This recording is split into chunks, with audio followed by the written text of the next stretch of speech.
എടാ എൻ്റെ ഈ മാസത്തെ SIP മിസ്സായിപ്പോയി. അപ്പോൾ അത് ലാപ്സ് ആവോ? എടാ ഈ ലാപ്സ് പരിപാടി ഇൻഷുറൻസിനകത്താണ്. അല്ല മ്യൂച്വൽ ഫണ്ട് ഇങ്ങനെ ലാപ്സ് പരിപാടിയൊന്നുമില്ല. ഇപ്പോൾ നീ SIP ആയിട്ടോ വൺ ടൈം ഇൻവെസ്റ്റ്മെൻ്റ് ആയിട്ടോ എങ്ങനെ ഇൻവെസ്റ്റ് ചെയ്ത് കഴിഞ്ഞാലും ആ പർട്ടിക്കുലർ ഡേയിലെ NAV വെച്ച് നിനക്ക് യൂണിറ്റ് കിട്ടും. ഇപ്പോൾ ഒരു മാസം മിസ്സായി പോയാലും പ്രശ്നമൊന്നുമില്ല. പക്ഷേ 3 മാസം കണ്ടിന്യൂസ് ആയിട്ട് മിസ്സായി പോയി കഴിഞ്ഞാൽ SIP അങ്ങ് ക്യാൻസലായി പോകും. എന്നിരുന്നാലും നിനക്ക് സെയിം ഫണ്ടിൽ വീണ്ടും SIP സ്റ്റാർട്ട് ചെയ്യാം. അപ്പോൾ ചാർജ് ഒന്നും ഇല്ലല്ലേ? എൻ്റെ വേറൊരു അക്കൗണ്ടിലായിരുന്നു ബാലൻസ്.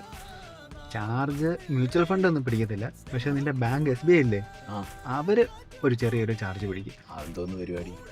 അവരുടെ ഒരു ഫെസിലിറ്റി അല്ലേ നീ ഉപയോഗിക്കുന്നത്.